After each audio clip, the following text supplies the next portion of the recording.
ये सिर्फ price rally नहीं थी, ये था पंप एंड डंप का खेल। Target inside news confirmed. Artificial demand created. Retail visitors trapped.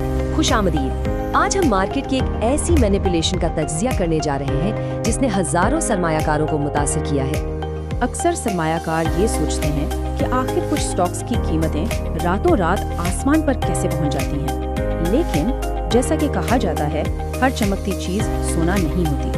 तो ये पंप एंड डंप है क्या? सीधी सी बात है, ये सिक्योरिटीज फ्रॉड की एक शक्ल है। ये एक मुनज़्ज़म डाका है, लेकिन यहाँ हथियार कोई गन नहीं बल्कि गलत मालूमात और अफवाहें हैं जो ना तजर्बाकार सरमायाकारों की जेबें खाली करने के लिए डिजाइन की जाती हैं।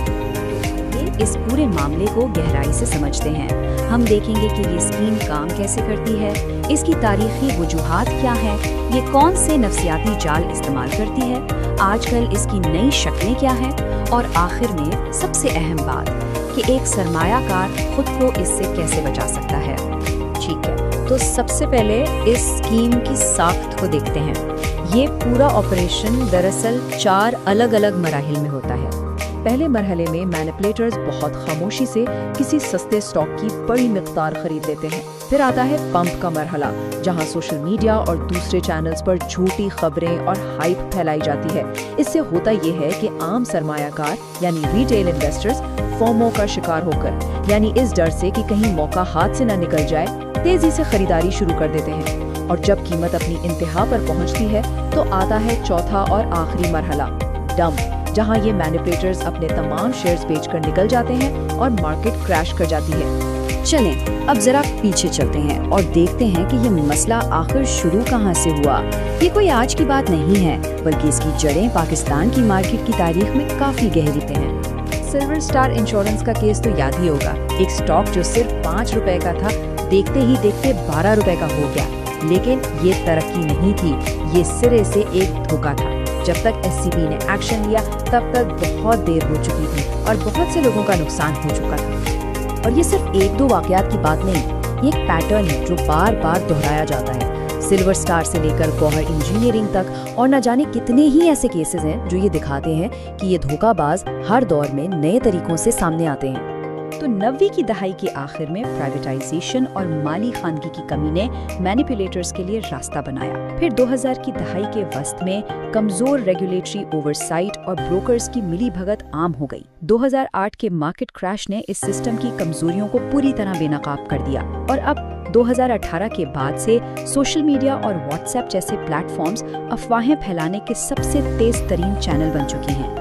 इनमें से एक बहुत अहम अंसर लो फ्री फ्लोट वाले स्टॉक्स हैं। इसको यूं समझें कि ये एक छोटा तालाब है जहां जरा सा पत्थर भी बड़ी लहरें पैदा कर सकता है। यानी कम शेयर्स की वजह से कीमत को ऊपर नीचे करना बहुत आसान हो जाता है। तो असल नुक्ता ये है कि ये स्कीमें इसलिए कामयाब होती हैं क्योंकि ये इंसानी नफ्सियात को बहुत महारत से इस्तेमाल करती हैं, खास तौर पर फाइनेंस से जुड़े 2 सबसे ताकतवर जज्बात का। एक तरफ है लालच, या जिसे हम फियर ऑफ मिसिंग आउट यानी फोमो कहते हैं। लोग देखते हैं कि कीमतें दुगनी हो रही हैं और वो बगैर सोचे समझे इस दौड़ में शामिल हो जाते हैं। और दूसरी तरफ है खौफ। जब डंप शुरू होता है तो पैनिक सेलिंग हावी हो जाती है। वही लोग जो ऊंची कीमत पर खरीद रहे थे, अब इस डर से कि कहीं कीमत सिफर ना हो जाए, बड़े नुकसान पर बेचना शुरू कर देते हैं।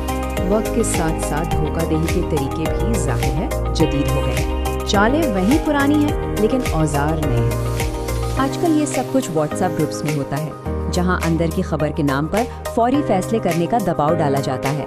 सोशल मीडिया पर ऐसे गुरु बैठे हैं जो खुद को पाकिस्तान का वॉरेन बफे कहते हैं, जबकि वो सिर्फ पैसे लेकर ये काम कर रहे होते हैं। ऑनलाइन फोरम्स और पॉडकास्ट के जरिए ऐसा माहौल बनाया जाता है जैसे ये कोई अवामी तहरीक हो।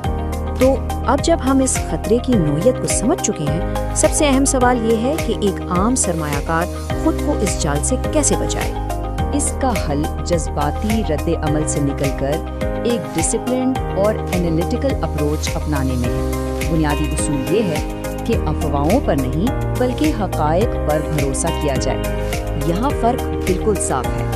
एक मैनिपुलेटर आपको फौरी मुनाफा और गारंटी के ख्वाब दिखाएगा। वो हमेशा चाहेगा कि आप जल्दी में फैसला करें और रिसर्च ना करें। इसके बरक्स एक बाखबर सरमायाकार हमेशा कंपनी के फंडामेंटल्स यानी उसकी कमाई और कारकर्दगी पर तवज्जो देगा। वो ऑफिशियल रिपोर्ट्स देखेगा और फैसला करने में अपना वक्त लेगा। तो कुछ हिफाजती इक़दामात हैं जो एक ढाल का काम कर सकते हैं। सबसे पहले अपनी रिसर्च खुद करें। सवाल पूछें कि कीमत में इजाफे की कोई हकीकी कारोबारी वजह है भी या नहीं। ऑनलाइन गुरूज पर शक करें। जो भी गारंटी शुदा मुनाफे का वादा करे उससे होशियार रहें। सिर्फ टिकर सिंबल नहीं बल्कि कंपनी के कारोबार को समझकर सरमायाकारी करें।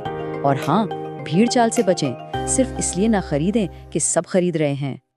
और आखिर में वही पुरानी लेकिन हमेशा सच्ची बात कि हर चमकती चीज सोना नहीं होती। एक आखिरी बात सोचने के लिए, इस मार्केट में जहां हर तरफ शोर और धोखा है, क्या एक बाखबर जहन ही सरमायाकार का सबसे बड़ा असासा नहीं? आखिर में ये वाज़े करना ज़रूरी है कि ये मवाद सिर्फ तालीमी मकासद के लिए है। इसे किसी भी किस्म का मालियाती मशवरा ना समझा जाए।